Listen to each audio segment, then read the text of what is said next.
Hello, and welcome to another episode of the Heart-Centered Therapist podcast. I am your host, Cindy Gozansky. Today, I'm so excited to bring you a guest on this show. It is my privilege and pleasure to introduce you to Gabrielle Juliano-Villani. Gabrielle is a licensed clinical social worker, consultant, coach, entrepreneur, and educator based in Sarasota, Florida. She has been in the mental health field for over a decade, specializing in stress, chronic health conditions, and trauma. After realizing her own burnout in 2021, she sold her thriving group practice and made it her mission to educate others on the impact of stress and the impact on, oh gosh, see, I've already messed up. That's okay. That's why you have an editor. Thank you, Sarah. After realizing her own burnout in 2021, she sold her thriving group practice and made it her mission to educate others on the impact stress has on our everyday lives. Gabrielle draws on her expertise as an EMDR and polyvagal informed therapist to apply mind-body approaches, helping others integrate everyday strategies for stress management and living their best lives. Gabrielle is an international speaker, retreat leader, and has been featured in Authority Magazine, The Daily Om, Bustle, and the Everyday Woman TV network. When she's not working, Gabrielle is teaching Zumba, surfing, or reading a psychological thriller at the beach. Welcome, Gabrielle. I'm so happy you're here. I am so happy to be here, Cindy. Thank you. You're welcome. We've known each other through the Facebook world, but haven't met in person. And yet we have so many friends in common. This is really exciting. I know. That's one of the cool things about social media, right? I know you, even though I don't know you. Yeah, we were just talking before we started how much we both love the beach and being outdoors. Yes, for sure. And I'm so lucky to live near the beach now. But yeah, we do have a lot in common and we have lots of mutual friends. So I'm really excited to be here and meet you. Yes, me too. And we're going to talk a lot about polyvagal theory today, which in some ways is kind of a big deal because you would think, oh, we're all therapists, or there's a lot of therapists listening to this show, and we should all know about polyvagal theory, but we don't all know about it. So I think it's really important. It's a great topic. And before we get to that, I think I also am so curious how you will answer this question, which I ask of all my guests. What does being a heart-centered therapist mean to you? That is such a great question, but I also love how you use that phrase heart-centered. And I think to me, being a heart-centered therapist means living your truth and being authentic with yourself and with your clients and being vulnerable about that, even when it might be difficult. So to me, when I think about heart centered, I think of like getting out of my head and out of my ego and using my heart and my values to, align with working authentically. Hmm, that's what I think too. Love how you said that. That is what I think too. And it's leading with love when you're that authentic. Would you agree? Like that's part of that value that you really have to lead with. Absolutely. And I think that I love that you're talking about this too because it's difficult. There is a lot of noise out there. That is one of the downsides of social media is like we see the shoulds and what this person is doing and it's really easy to get caught up in that and get caught up in the comparisons, but um that's actually been a really big part of my journey too, is just listening to myself and what is important to me and my values and making sure that I'm living in alignment with those and leading with those. Yes, yes. And we'll talk about that because I think all of us want to live more in alignment. But we have to understand ourselves first. And so that's a great segue into this concept of polyvagal theory, understanding ourselves, our nervous systems, and then eventually we're going to connect that to burnout, because that's another huge issue that therapists, as well as others, especially in the healthcare fields, deal with. Yes. Yeah. So maybe just start with like the basics, because like I said before, I mean, I'm a therapist, but I don't really teach my clients about polyvagal theory. So give us some education, please. Yeah, I mean, you're not alone. I was in the same situation. And actually, when I first kind of started learning about it is when I took my EMDR training. And just the way that it was explained to me in that time, it just, I don't know, wasn't sitting with me. I just didn't really understand. I was like, this is too sciency. I'm a therapist, like it's over my head. And so I kind of put it on the back burner until I started doing EMDR consultation with somebody who has become a very good friend and colleague. And the way she explained it to me just really resonated much more with me. And I was also seeing my own therapist who does a lot of nervous system work as well.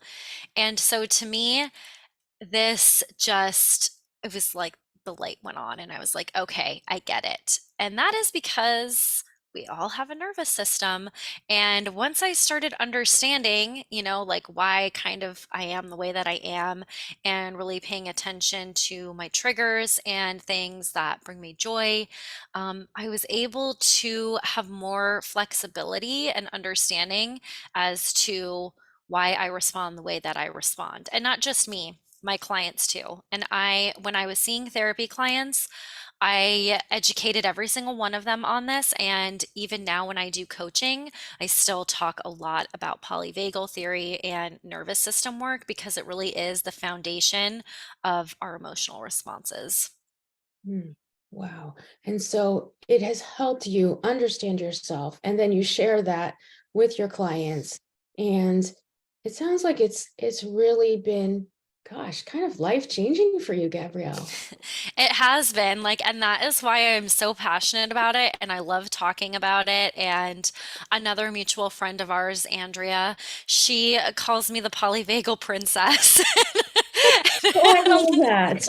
like, I just love it. I will talk about it all day long. So And Andrea, if you're listening, Gabrielle is definitely the polyvagal princess today because she's rocking some pink too. I got my Barbie pink on. Great. That's awesome. Yes, we had Andrea on, Andrea Brugnano, talking about social media and showing up authentically. So that's great. Um, yes, so like let's dive in. We have a nervous system. I know there are three states, and it's always so confusing to me. Maybe you can like describe these states and what it looks like in each of them. Like we've heard of fight or flight, but like let's go through it so that our listeners can understand it better in the way that you learned it. Yeah. So there are three stages that we go through in our autonomic or automatic nervous system, is what we're talking about here. And so the vagus nerve is the biggest part of that, and it touches all of these different organs and parts of our brain, and it is responsible for doing things that happen automatically. So, like our digestion, our metabolism, our heart rate, our breathing, all those things that happen that we don't have to think about constantly. And so our nervous system also has something called neuroception. And this is, well, let me back up actually. So, first of all, just talking about polyvagal theory, Dr. Stephen Porges is the one who figured all this out. He was doing research on newborn babies in the 70s and 80s, and he discovered these additional vagal pathways. We already knew the vagus nerve and what it does, but he talked more about how we respond to our environment. So that's what's happening here is our autonomic automatic nervous system also has something called neuroception, which is like our body's kind of internal alarm system. And so it is always scanning our environment for threats of safety or threats of danger and responding, as it does to that. So I like to share that because if you or if you work with people who have experienced trauma, right? Sometimes we have that reaction where it's like, I don't understand why I'm freaking out about this. It seems so stupid. And that's the head, the ego, trying to talk our way out of, right, what our body is feeling, because that neuroception somewhere along the line right now is saying, like, no, we've felt this before and we're feeling unsafe, and this is how we're going to respond to keep us safe. So we have those three stages. The first one is our ventral vagal, and that is also called rest and digest or safe and connected. And this is kind of like your baseline, I guess, is how I would think about this. So you don't always need to be 100% zen and like calm, but this is where you're feeling grounded and connected, and you can engage with your environment. And when you are in this place, this is like your safe place. It also means that there's a lot of things happening internally that are going well. So, like, your digestion is online, you can make eye contact with people around you, and the prefrontal cortex of your brain is also online, which is important because that's where the executive functioning happens and where we make good decisions. But as life happens, right, like stress, whatever, more things, we kind of like go up the roller coaster, as I like to say it, and you move into fight or flight. And like you said, Cindy, I think everybody kind of knows what that is and what that feels like. And that's when your sympathetic nervous system is activated to move away or move towards a threat. So either you get really angry or you have the anxiety. And when you're in that place, you're not just feeling those things, but there's things happening in your body too. So adrenaline and cortisol is being dumped into your bloodstream. Your heart rate is going to go up. I know for me, like my hands shake and my throat gets really dry. And when you have had enough and you are completely overwhelmed, you're kind of like pushed over the edge into your freeze response. And this is where burnout lives. And this Mm. is the dorsal vagal part of your nervous system. This is total shutdown or collapse or immobility. This is literally your body preparing to die. I know that sounds dramatic, but that's what it is. And so that might look like feeling shame or being depressed or dissociated. And again, there's things happening internally to manage that for you. So, like, you're probably have a flat affect, you can't make eye contact. There's more endorphins actually to give you a higher pain threshold. And then you go right back around again. That is such a great explanation and description for our listeners. Like that is so good. And even if we don't remember like the neuroscientific terms like Yeah. ventral vagal, and the way you describe it is what matters. Like that we can use that and take that into practice. And so I think it's really interesting too. Like when you talk about that um, rest and digest, I've never heard that term before. I've heard of the safe and connected, but I never Yeah. heard rest and digest. And so I was really curious. And I started trying to understand it and research it a little bit more. When you were talking about like, yeah, actually your digestion is better. Yeah. And you can make eye contact. And I read like we could have more expressiveness in our face. Like this Mhm. is the safety that um, stage and state can give you. And so thinking about that, kind of like that full body mind effect is very Yes. interesting. It's amazing. And if you actually look at a chart, you can see that the when you are in rest and digest, that part of your vagus nerve, it's very much in your face and your head and your eyes. And so you're like, and I know this for me, like my voice changes when I'm in fight or flight. When I'm anxious, my husband will even say, he'll be like, "Do you have anxiety right now? Because your voice is different." So my voice will change, your voice might change, but when you're not in that place, then yes, like the eye contact just can't happen because you're not feeling safe. So you are expressive, and it's interesting because we always like we hear that expression like your eyes and your face, like that's the window to the world, and it really is. Yeah. It really is. And um, That's it's so true about our close others. They notice these tells we have with our voice, or our fingers will be tapping or something like that when we start going into anxiety or some other state. Is it accurate that we can have more effective or robust immunity also, like in this rest and digest state? Yes, that is completely accurate as well. So and that's important too, because, we know that if you're stressed, right, your immune response is going to go down. And I have seen that in myself. I have seen that in clients, and even from some of the health problems that I'm having now because of my own burnout, my doctor was like, this is why. It's because you were in this place of like fight, flight, and or freeze so often that you're having these autoimmune issues and these inflammation issues and this hormone imbalance because of all of that. Thank you for sharing that. Yeah, that's really important and good for us to look at for ourselves. I know I've personally experienced things like that too, and probably still am. I mean, it's no secret that I run a little burnt out often. And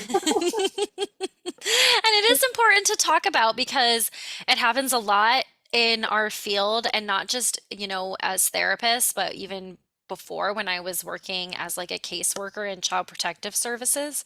Like this is where a lot of that started.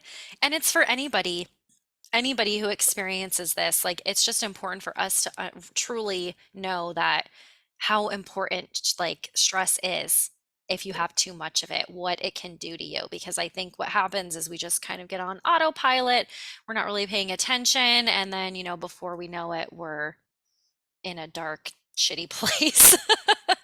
Yeah, exactly. So, Gabrielle, I think, your description of fight or flight and that mobilization and that state is excellent. And a lot of us really understand what that looks like. When you started talking about freeze, shutdown, immobilization was so interesting. Like this, the sense that in some ways we are shutting down as if we're dying. The level, and then similarly, right, that level of increased pain tolerance as a way to also like have self-preservation in this state too. I think that's new for us, both of these concepts. Most of us think of freeze like you're just numb or you're just checked out. There's Mhm. way more going on. There is. And I also think, another important piece of all of this is sometimes when I'm explaining this, people or even like past clients would say, oh my God, I'm like in freeze and it's like really bad. And like, how do I get back down? And it's just about awareness. So there's no like pressure to always be in like a calm state. Like, that's not, you can't do that. Life happens, stress happens. We're always in a state of flux. It's really just about building that awareness and knowing what works for you. And to me, that's true self-care.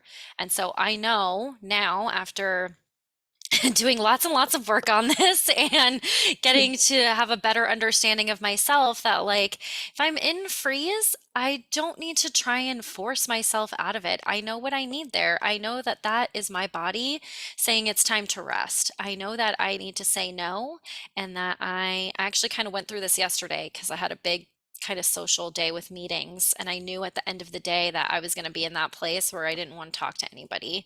And that's what I did. I sat on the couch, I watched Real Housewives of New York, I had my favorite jammies on, and I was very happy. And I know that that is what I need to do when I have used up all my spoons and I've overdone it for the day. And there's nothing wrong with that.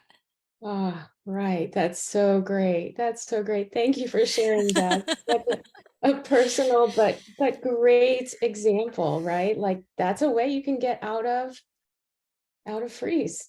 Yeah, it's just Yeah. about listening and being aware. And I had a client to say something similar. This was a while ago, but she had also just done a lot of work again around like her own nervous system, and we were talking and she was like, I'm like in freeze and all the things that I normally can do to get myself out of it like aren't working. I can't meditate, I can't go for a walk. And it's like that's okay. It's not good or bad. It's just where you are right now and acknowledging that. Yeah, that's really helpful. You know, I wish I had known that. There was a period in my life where I was like, so like, it was hard. I was sad, and I would go for a run. And usually, if I went for a run, like that would always do it, and I'd feel better. And I wouldn't. I would go for a run, and then sometimes I would even cry after that, like, oh gosh, this is really personal. But it's just like, what? Hmm. Not Yeah. realizing that there was something nervous system wise going on. And that is why I love this so much because once you realize that it really is life changing and it has been transformational for me and my own well being. Yeah, yeah. Hmm. So, um, you have transformed a lot. You went through a period of burnout, and I know you've shared about that before and in so many other venues, Gabrielle, but um, how did you kind of get from the super successful like group practice, and then you had burnout, and then you ended up managing it and like coming to a much better place where you felt aligned? Can you like just share a little bit about that? Yeah, it was definitely a journey and a lot of self reflection and work on myself and my identity. But when the burnout started creeping in, which honestly was probably like mid 2020, I just kind of kept pushing through because I had this idea in my head about shoulds. This is what business owners should do. This is what successful people do. Like, just keep going. And I did keep going until I just couldn't anymore. And I remember like I woke up one day and I was like, I don't want to live like this. Like, I am angry most of the time. I am like just always worrying and stressed. And I can't be compassionate to myself. I can't be compassionate to my staff or the people in my life because I just can't, because I was in that place where I couldn't. And I had to just make the conscious effort to change, and that was also really hard, and that took a long time too.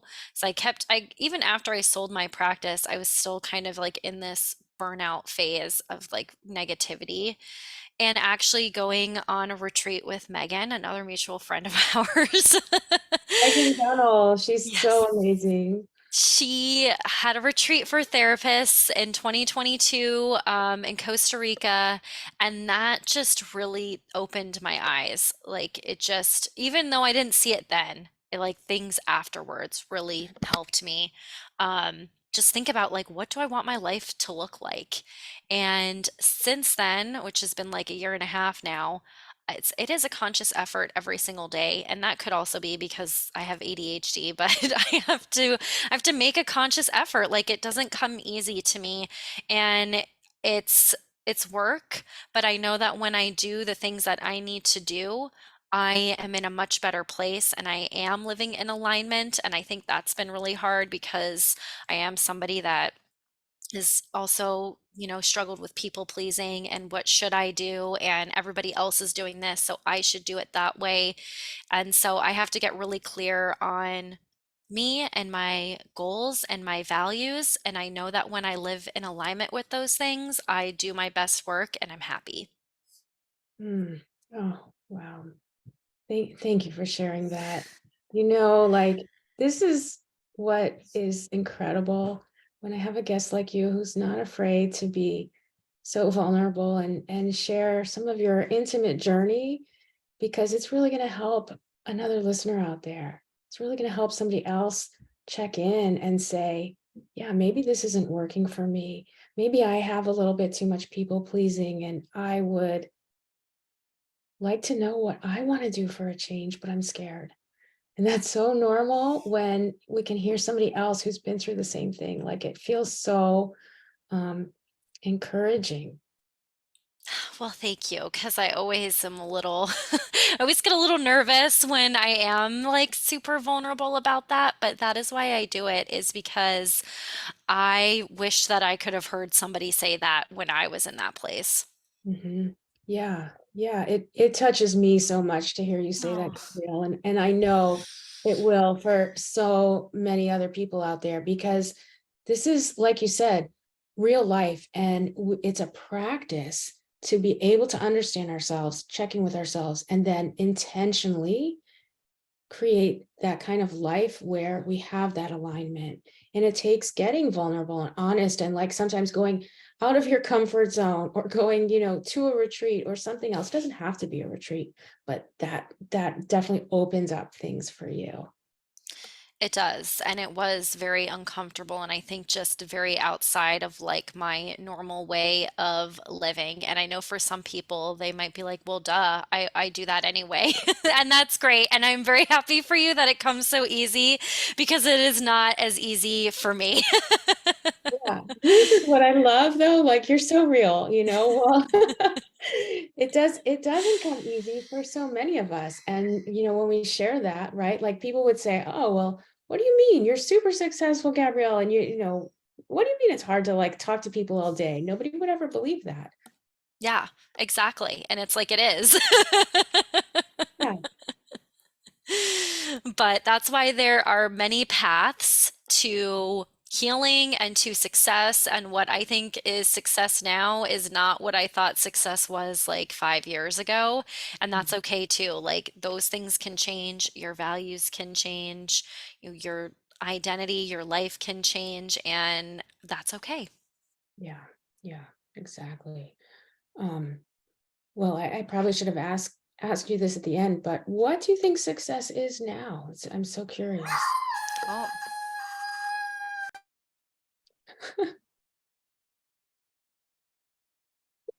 that's my dog. Oh.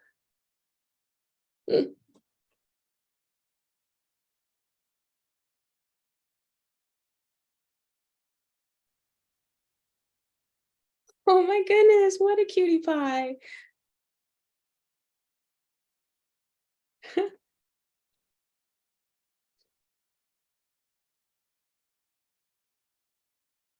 Oh my goodness, She so has nightmares. Of course, I oh, have like a special needs dog. is she like a COVID dog where she needs constant attention? Yes. Yeah, Yes, someone she told is. her the other day, and I was like, oh, that makes sense. Yeah, totally. Like she just needs to be nearby all the time. Oh, okay. Well, she can be here. You're fine. Why do you have scary dreams? You have a very nice life. There's nothing to be afraid of. Okay, back Okay, to sorry about that. success. No, I'm sorry about that. No, it's all good. I would pause it, but sometimes I probably would like mess that up. So sorry, Sarah. Okay. Um, hmm. So you Oh, asked me, you yes, want me to answer that? yeah, I'll ask you again. Okay. Okay. Um, So I'm so fascinated. What you imagined success 5 years ago is different than how you see success now. I'd love to know, like, what do you see success as now? So now to me, success is waking up every day and living how I want to live and doing that in line with my values and having the freedom to do that. So to make my own schedule, to work in a way that again feels aligned with what I want to do. Um, and being able to also do that from anywhere in the world because I love traveling. And so that is also a really big thing for me is I want freedom and I want to be able to work flexibly and again, just in a way that I can do it for myself. So to me, that is success, that I have a job that works how I want it to work and where I am not like bending over backwards and being stressed out all the time. Which, not that I thought that that was success in the past, but I thought like I always tied success to money, and I don't tie it to that anymore. I was going to say, right, that wasn't primary in your definition. It's not now. Like, yes, do I need it and want it? Sure. Like we all need it, but I don't say yes to things that don't feel good to me. And before I probably would, because I was also, I think, really in a place of like scarcity where I was always afraid of like, where is the next client coming from? What happens if one of my staff quits? Like I always had this worrying. And I now work from a place of flow and abundance. Beautiful, beautiful, right. And that's seems really aligned with the rest and digest kind of state that we trust that there's, a good reason we're here and that we'll be provided for in some way. Which is hard. I mean, it's Absolutely. Yeah, it can be difficult, but that is totally, that's absolutely right. Like being in that place of rest and digest and safe and connected is trusting. interesting. Yeah, yeah. And so really, yes, of course you need money to travel and to survive, but the notion of lifestyle and aligning that so that it goes to your values really is a part of your new definition of success. And yeah, you're glowing. It's Yay! yeah. So Gabrielle, I'd love to shift a little bit. And you kind of started touching on this in when you were describing your burnout journey and you were feeling stressed, irritable, moody, not wanting to talk to people. Those seem to me signs of probably being in the fight or flight response as a therapist, as a group practice owner. Would that be correct? I think those were the fight or flight pieces. I think when I really moved into true burnout, the apathy was like my number one red flag of being in freeze and being burnt out. Hmm. Yeah, yeah. So what's so interesting is relating polyvagal theory to our work as therapists, whether we're in solo or group practice. And you're kind of describing these different stages and how it impacts us as therapists. And I think that's a pretty important way to look at our lives, since, like you said, we all have a nervous system. We all do, and we're all responding to our clients and to our staff and to our family. But I think I just really like to think about that as therapists, right? And like the client relationship there because we know that we have clients that trigger us and I have triggered some of my clients too. I know that and that was a hard lesson and thing to go through, but it happens. And you know that when you're not in your window of tolerance, which is your rest and digest, when you pop out of that box, you can't make good decisions. You can't relate to people. You can't connect. And so that is why this is so important, is because if you can't relate and connect to your client, you need to know that. And it's not a shame thing. It's a like, I know that I'm here and I need a second, or maybe this isn't a good day to see clients or whatever it is. Yeah. So needed to reduce our shame because we carry a lot of it. We carry a lot of it. We think we should be able to be 100% all of the time or, show up in this way that meets our expectations. And to know that our responses are adaptive, they're part of our nervous system, they're appropriate, that really helps take away some of the shame. It really does. And there is a lot of shame and judgment and expectations in our field, and that we put on ourselves too, because we do have a very important and vulnerable job that we do, but we're also human. And so I think that again, this is just why it like ties it all together for me. Like I know that my body is just simply responding, and that takes away some of the shame of it for me, is that it is just a response that I'm having, um, and gets me out of my head a little bit. Yeah. how does our intuition, because I know we use that a lot as therapists, how does our Yes. intuition get affected by our nervous system? I love this question so much.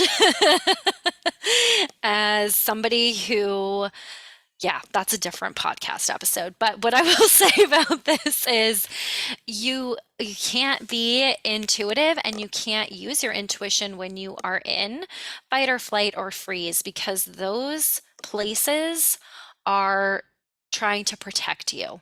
That is what it is all about. It is survival mode. And so when you're in that place, again, you're not grounded and you are not connected and you're not in like those deeper I guess even I would think if we wanted to go deeper, like even thinking about brain waves, like you're not using that part of your brain. So when you are in rest and digest, you're more connected to your body, you're present, you're in the here and now, and you can be more rational than you can be if you are in fight, flight, or freeze, because literally that you're using your amygdala basically. And so you can't be connected to your intuition, even though maybe you think you are, you feel like you are, but you're not. Yeah, that is really powerful. And so the the way we use our intuition, right? Like there is that need for us to be really connected, connected to ourselves and then connected to something bigger. Might be spiritual, it might be just with the other person, or, you can just keep expanding this outward. And that connection is what happens in, don't remember the name of it. What's the fancy name for that?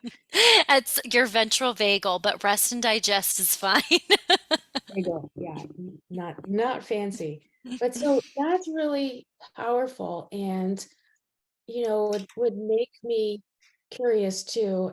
I know you're going to talk about this of the various ways that we can bring our bodies back there, bring our systems back there. It's not just our body, it's our mind, our system, our soul. I mean, that notion of soul care, right? That's got to Yes. with ventral vagal space. And um whether it's through a spiritual practice or meditation or movement, we've been touching on all of these things, but we haven't gotten specific. So this might be a great time to like tell us some of your go-tos for regulating your. I have so many. And I think my favorite and easiest way is breathing. So the breath is the fastest way to stimulate your vagus nerve, and it's because it goes directly behind your diaphragm. And we also tend to breathe very shallowly into our chest, and we don't take a lot of deep breaths throughout the day. And that's something you don't need special training, right? You can simply just take a nice deep breath, and it could just be one, because when you do that, it's touching your vagus nerve, it's telling your system that you're safe. And I know that when you are in fight or flight or freeze, that might be difficult to access. And that is why it's important to have a mindfulness routine or something that works for you that you practice all the time. Because the more you do that, the bigger your strength or your stress response is going to be. It's going to be strengthened. So it's going to be harder to get into fight or flight. And when you're there, you probably won't be there as long and you'll be able to access more of like these coping skills for you. So the breath is one.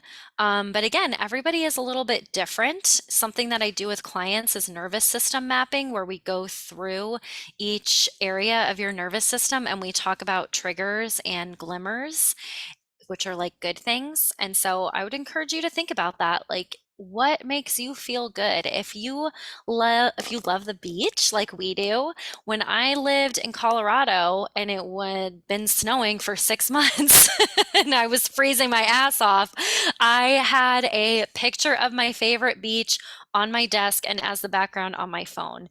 And I would just look at that. That's all it really takes, is that simple thing to like be a little reset when you're feeling stressed or anxious.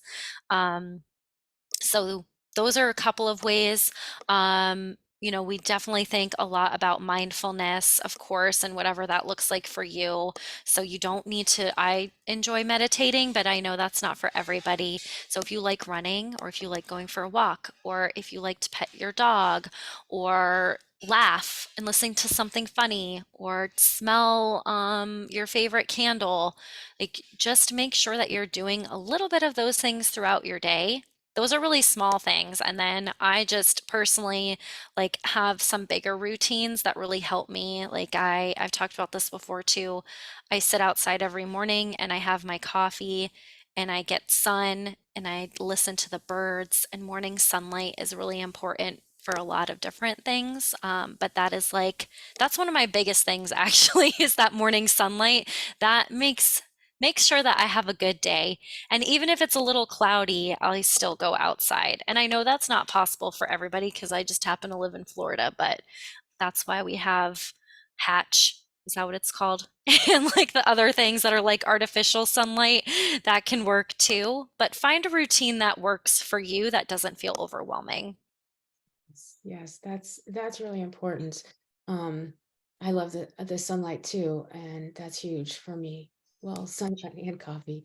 Um, Yes, essentials. as I was um researching the polyvagal a little bit, I didn't realize things like laughing and singing actually like really touch the vagus nerve. Yes, Yeah. they do. Humming, so like those are other ways, but yeah, like those are so easy and accessible too. Like you could be sitting in your car and singing along to your favorite song. Like music and sound is really powerful as well.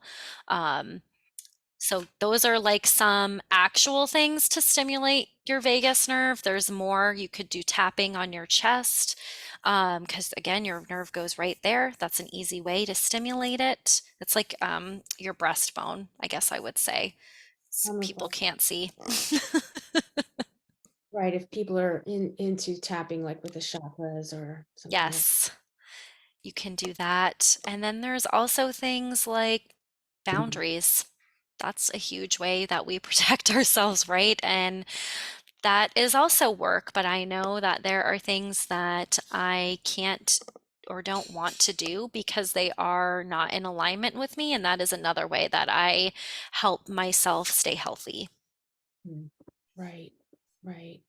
And even as you say, thinking about like trying to get out of that fight or flight, what do we do, right? What we're in that self-preservation mode, right? And you're feeling trapped. And so what do you need to do then? Right? You need to express yourself. You need to be assertive, which could be using the boundaries. It could also mean if you were trapped and couldn't move, maybe you need to have bigger gestures or do something motion wise. I think about like even you teaching Zumba, that must feel very freeing.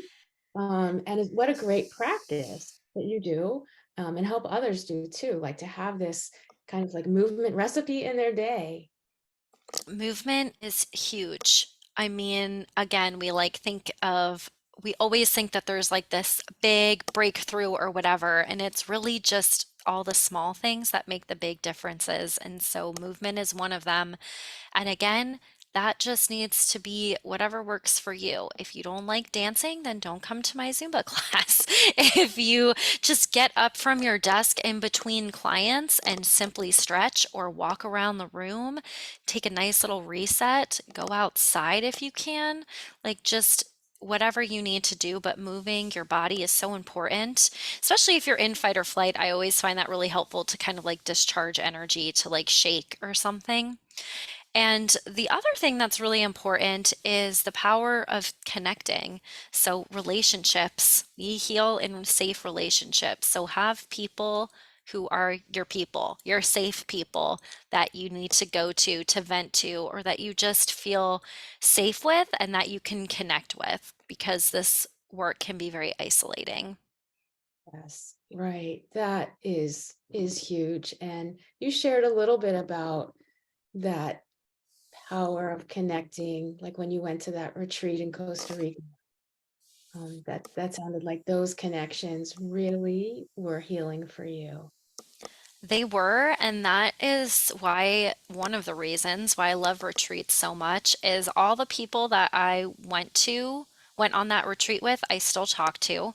And some of them have become my closest best friends, like Andrea and Megan and Kim. And there's so many people that I met there that I continue to talk to all the time. And those really have become like my business besties, my safe people.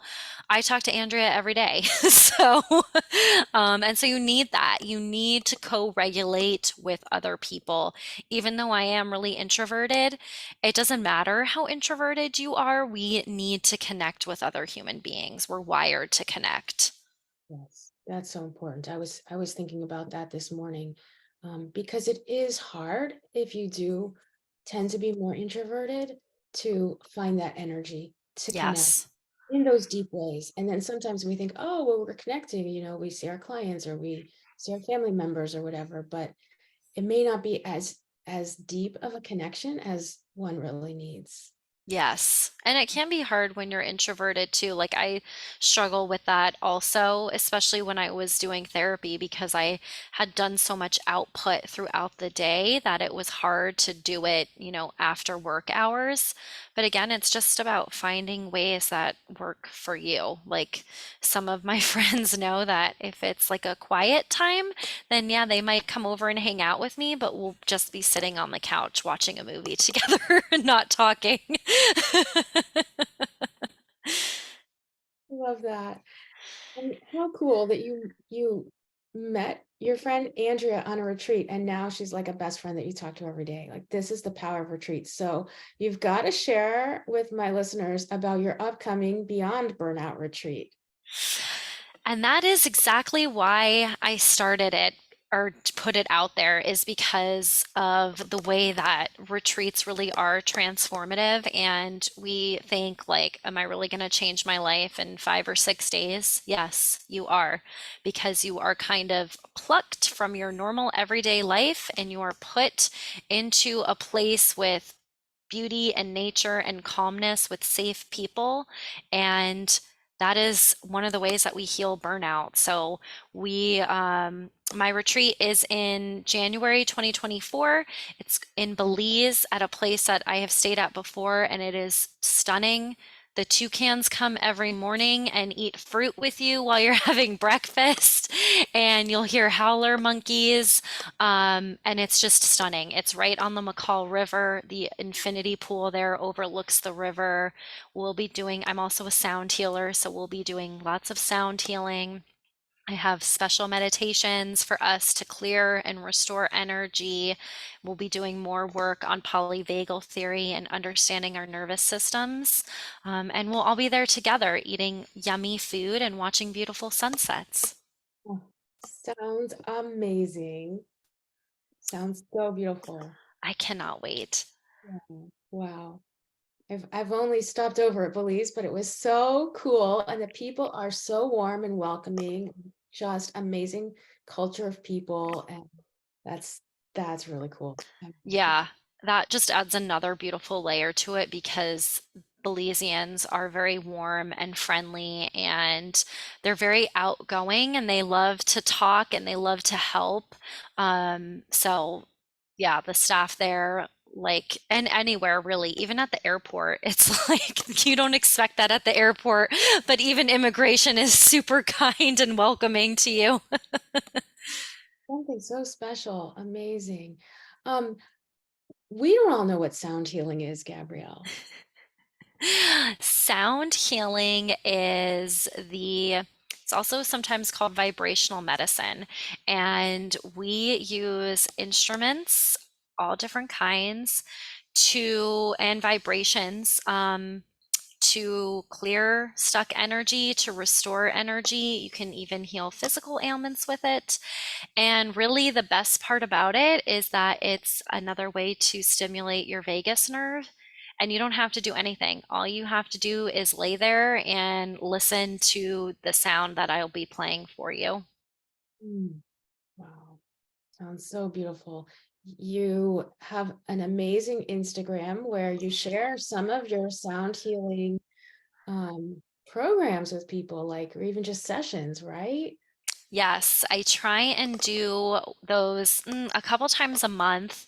And I just do sound baths on my Instagram on live. I have crystal bowls, Tibetan bowls, drums, and chimes that I use most of the time. And I usually have a theme, like Venus is in retrograde right now. So we did something for that yesterday. Sometimes I'll do it around a full moon or a new moon. And then if you wanted to do a one-on-one session with me, they're just as effective over Zoom, and we can, focus on specific needs that you have. Oh, amazing, amazing. And we will link to all of this for sure in the show notes so that you can contact Gabrielle and check out the sound baths and reach out to her. Yay, thank you.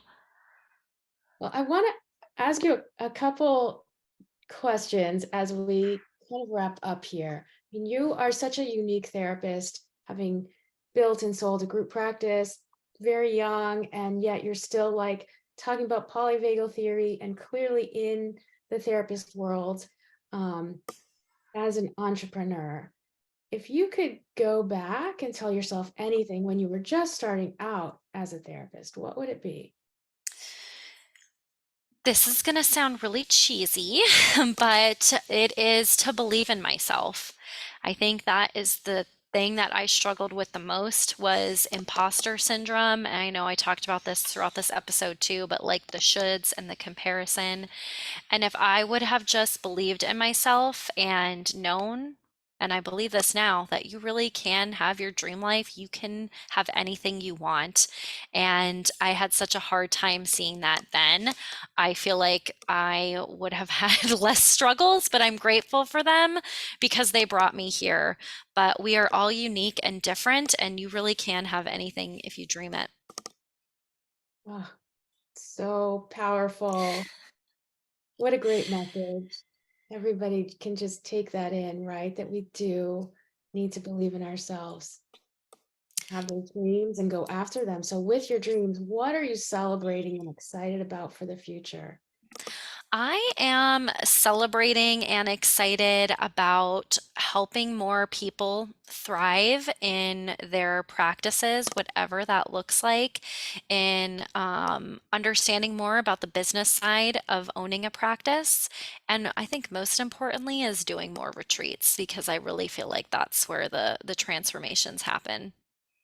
Oh, so exciting. So exciting. That's great. Well, I know people will love to get in touch with you. Before we share your contact information, I really want to thank you, Gabrielle, for taking time out of your busy schedule, for showing up for my listeners so vulnerably and bravely and intimately, really helping us see through you what the possibilities are, for living according to our values, for being more aligned, for getting more into the rest and digest state so that we can be expressive and connect with others and, just be healthier and more informed about our nervous system. So this is a really huge gift that you shared with us. Thank you so much. Thank you again for having me. This was a great conversation. Yes, so great. So you have a bunch of places where people can find you, and I want to take some time. It's going to be in the show notes, but I really hope everybody listens now. Tell us, spell out all of the places where people can find you. I have a pretty unique name, so I'm kind of easy to find on Facebook, YouTube, TikTok, LinkedIn. It's Gabrielle Juliano-Villani, and that's my main website, gabriellejulianovillani.com. On Instagram, I'm at GJV Consulting. And if you are thinking about taking Medicare in your practice or need help with Medicare, it's another area that I specialize in, and I have a website for that too, medicareconsultingfortherapists.com. Mhm. That's fabulous. And so you offer coaching, consultation, as well as the retreats. Like there are ways that people can work with you one to one. Is that right? Yep. So there are lots of different ways to work with me from buying my note template on Etsy to coming on a retreat with me. So, and everything in between. I do coaching, consulting, training, speaking engagements, all on burnout prevention, polyvagal theory, how to scale and sell your practice without burning out. Hmm, that's awesome. So great. Okay, well, everyone, please check out Gabrielle Juliano-Villani, and it's been such a pleasure having you here. Thank you again so much. Thank you for having me.